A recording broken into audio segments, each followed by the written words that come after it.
Bienvenue à tous. Le monde entier se mobilise en faveur des océans. Ceux-ci recouvrent plus de 70% de la surface de la Terre, contribuant à l'équilibre écologique de notre planète. Ils sont reconnus pour leur rôle dans la régulation du climat, la production d'oxygène, la fourniture de nourriture et de ressources. Mais seulement voilà, ils doivent faire face à de nombreuses menaces dont nous allons parler sur ce plateau avec mes deux invités. D'abord, Sylvain Akati. Vous êtes le directeur exécutif de l'ONG AGD, Action des Jeunes pour le développement intégral. Merci d'avoir répondu à notre invitation, Sylvain. Merci, cher Gaëtan, cher grand frère et grand journaliste de New World TV. Merci beaucoup. Alors, avec vous, Monsieur Gado Béman, vous êtes directeur exécutif de l'ONG STAD, qui se définit comme science et technologie pour le développement durable. Merci d'être là, Monsieur Béman. Merci, Gaëtan. Alors, Monsieur Béman, chaque année, le 8 juin, une journée dédiée aux océans. En quoi cela est-il important? Merci beaucoup, Gaëtan. Évidemment, il faut constater que depuis 1992, à la conférence de Rio, où les nations, toutes les nations du monde entier s'étaient retrouvées pour prendre les grandes décisions en faveur de l'environnement, il y a aussi le sujet ou la question des océans qui était prise en compte. Et à cette assemblée générale, les Nations Unies ont décidé d'instituer une journée mondiale pour célébrer les océans. Et à partir de 2008, cette journée a été promulguée et on a invité tous les pays du monde entier à pouvoir rentrer dans la danse et de pouvoir célébrer ces océans. Mais pourquoi célébrer les océans? Et il faut d'abord constater que les océans occupent 70% de la surface terrestre, donc les 2/3 de la Terre sur laquelle nous existons sont occupés par les eaux. Et c'est justement la raison pour laquelle on appelle aussi la Terre la planète bleue. Et il faut aussi considérer que les océans jouent un rôle fondamental dans la vie de l'homme. Les échanges commerciaux qui se passent partout dans le monde entier, 90% de ces échanges commerciaux s'effectuent dans la mer. Donc, vous voulez transporter une machine de la Chine au Togo, très facilement à travers la mer, vous pouvez le faire. Mais si c'est à travers la terre ferme, vous pouvez imaginer le nombre d'années que vous allez faire pour pouvoir parcourir des milliers de kilomètres pour arriver. Donc, les océans, à travers les océans, la navigation maritime facilite très rapidement les échanges commerciaux. Et aussi, il faut remarquer que c'est même dans les océans que les plus grandes réserves de carburant se trouvent. Et on fait l'exploitation de ces ressources naturelles qui nous permettent de nous déplacer facilement. Et à travers les océans également, nous avons des ressources halieutiques. Donc la plus grande partie des populations humaines vivent à travers les poissons. Et grâce aux poissons, donc, qui sont des ressources halieutiques importantes donc, pour la vie humaine également. Et il faut aussi constater que certains produits pharmaceutiques, donc les ressources génétiques qui sont dans les océans, servent à fabriquer également les produits ou les médicaments que nous utilisons pour nous guérir de certaines maladies. Et voilà, et en quelque sorte, la plus grande importance de ces océans qui fait que les gens ont décidé de pouvoir prendre, n'est-ce pas, les mesures pour dire, bon, écoutez, les océans aujourd'hui revêt un enjeu mondial d'une importance capitale qui régule même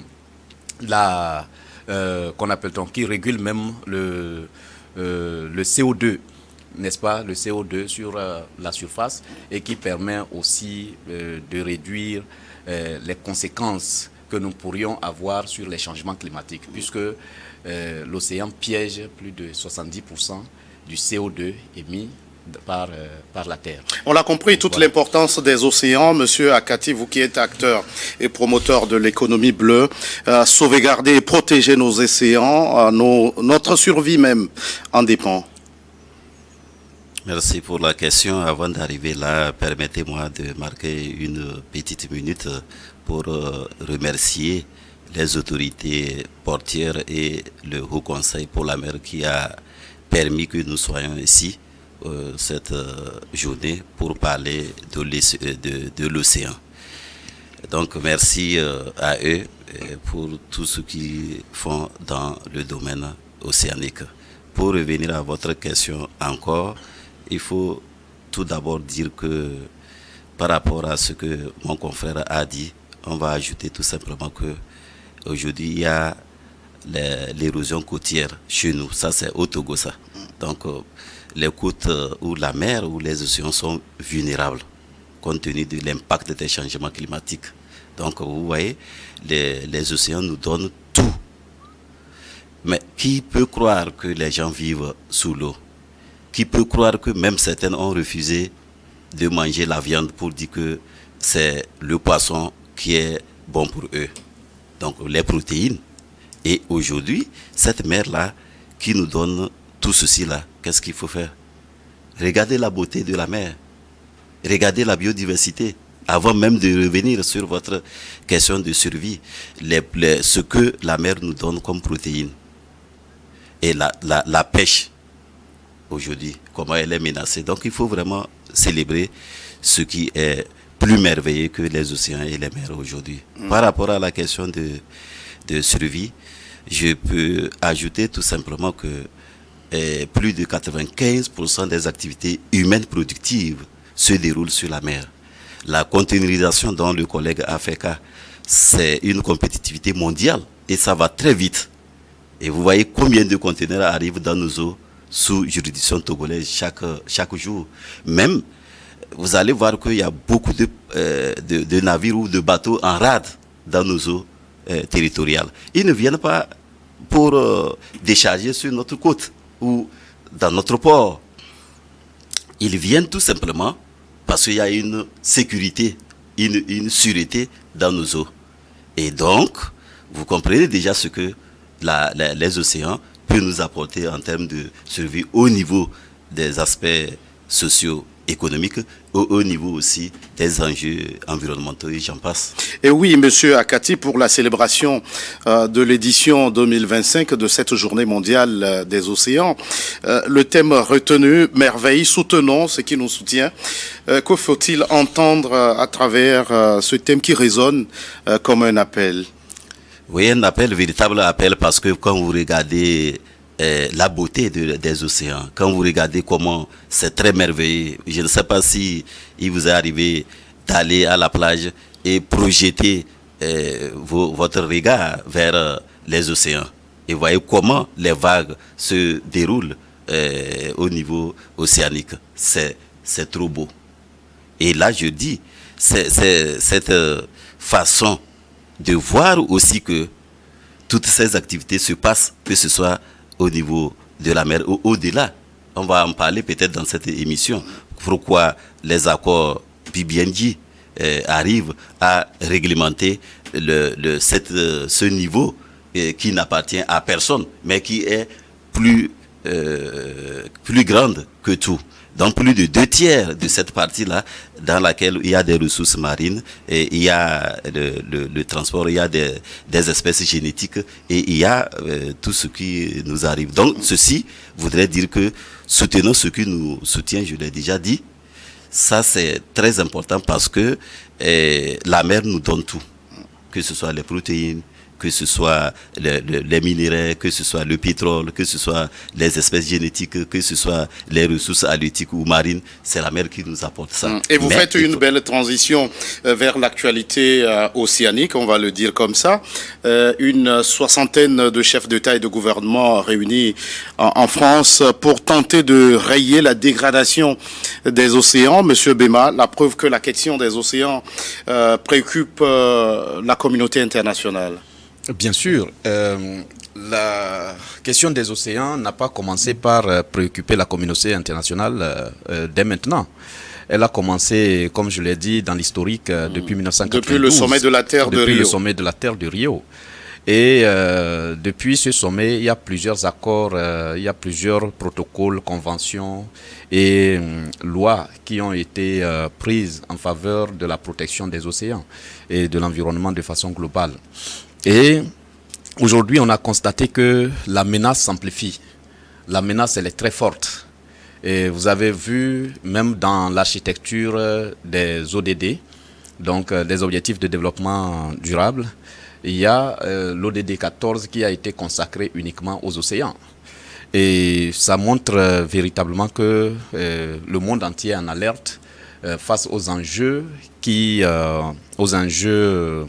environnementaux qui pèsent sur les océans. Donc les actions posées par les hommes qui empiètent véritablement sur ou qui menacent véritablement la vie des océans, qui sont notre source de vie. Et c'est même la raison pour laquelle le thème, comme M. Sylvain le disait tout à l'heure, merveille soutenant ce qui nous soutient. Pourquoi on parle de merveille? Il a dit c'est la beauté des océans, la splendeur de l'océan.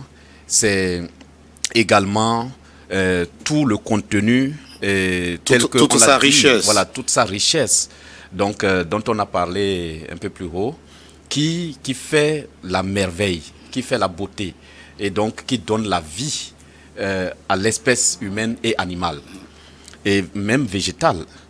Donc, cette merveille-là, il faut qu'on arrive à la soutenir pour qu'elle nous soutienne. Pas seulement nous, mais les générations futures aussi. Et quand vous regardez aujourd'hui, quand je parle de menaces, quand vous constatez par exemple l'industrie, la plus grande partie des industries se développe en bordure de mer.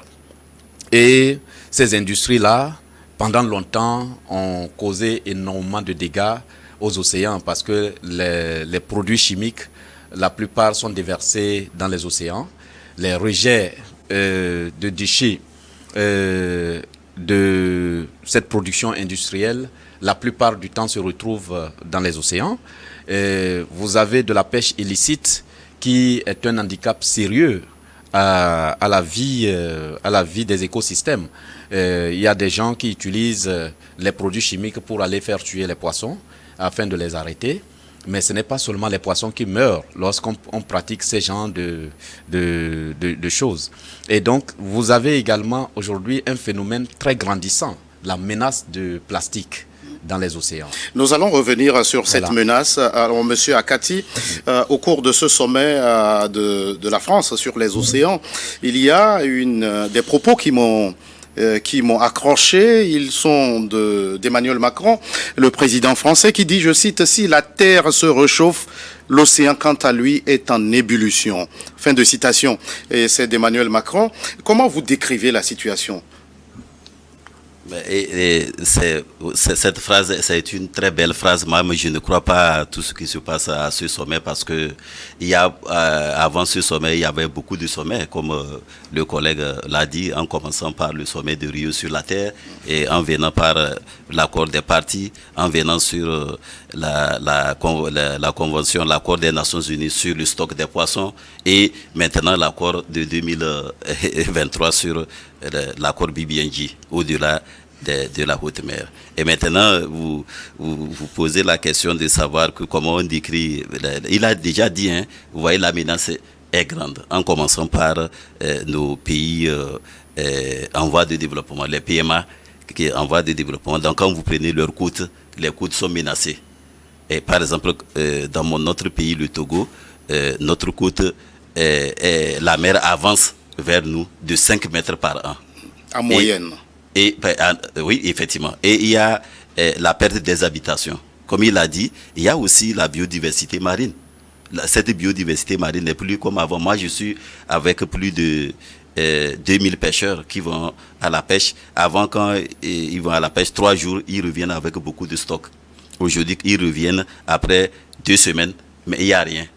Il n'y a rien dans la pirogue. Ça veut dire que les captures ont diminué? Il n'y a pas, donc effectivement, pour notre pays, peut-être 26 000 tonnes estimées, mais effectivement, est-ce que ça nous suffit? C'est-à-dire que vous ne pouvez même pas manger 1 kilogramme de poisson par jour. C'est ce que ça voulait dire tout simplement. Et l'impact des changements climatiques, c'est tout simplement l'impact des changements climatiques. Vous voyez la fonte des glaciers.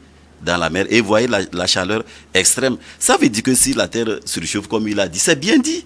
Je vous dis, c'est très bien dit, mais la mer qui nous donne tout, l'absorption de CO2, plus de 30%, et l'oxygène, plus de 50%, et plus de 95% des activités qui se déroulent dans cette mer-là. Ça veut dire qu'il y a autant de menaces sur les océans. Et puis, Gado Bema, vous l'évoquiez tantôt et vous êtes mieux placé pour nous en parler. Une des menaces, c'est la pollution plastique. Alors, quelle est l'incidence sur la vie marine? Mais elle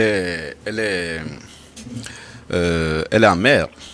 L'incidence sur la vie marine est très en mer. Quand vous regardez les rapports, par exemple en 2007, il y a l'ONG Greenpeace qui avait déjà tiré l'alerte en disant plus de 100 000 mammifères qui disparaissent chaque année, plus d'1 million d'oiseaux qui meurent chaque année par inhalation malencontreuse des détritus de plastique et plusieurs autres espèces, n'est-ce pas, en voie de disparition à travers la menace du plastique.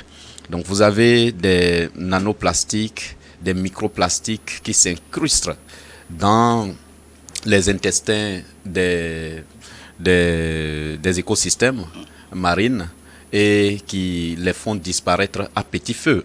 Vous avez même au Togo ici eu des tortues marines qui ont échoué sur la côte de grande taille. Vous avez eu des baleines qui ont échoué à Neho. Et donc tout ça, ça montre le danger auquel nous faisons face avec la propagation des déchets plastiques dans les océans. Et le rapport des Nations Unies récemment a estimé la présence de plus de 11 millions de tonnes de déchets plastiques dans les océans. Et c'est une menace très sérieuse et très grave.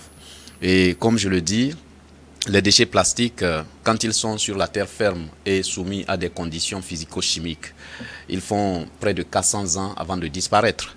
Mais quand ils se retrouvent dans les océans, ils font plus de 1000 ans. Donc ça veut dire que les actes que nous posons aujourd'hui, il peut arriver que 5, 6, 7 de nos générations vont subir les conséquences de ces actes-là que nous posons aujourd'hui. Donc il est très important aujourd'hui de prendre les dispositions pour mieux gérer nos déchets et pour faire en sorte que les plastiques ne soient pas abandonnés n'importe où. Comme je le dis, quelqu'un peut dire que je suis au Burkina Faso.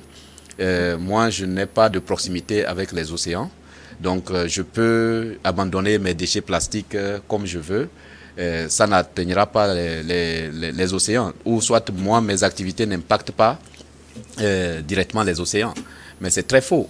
Parce que quand vous déposez un déchet plastique à Dapaon ou au Burkina Faso, une pluie suffit de prendre ces déchets plastiques-là pour qu'ils se retrouvent à des milliers de kilomètres. À des milliers de kilomètres. On l'a compris, Monsieur Gado Bema, nous allons marquer une toute petite pause, le temps d'une nouvelle édition du journal sur votre chaîne.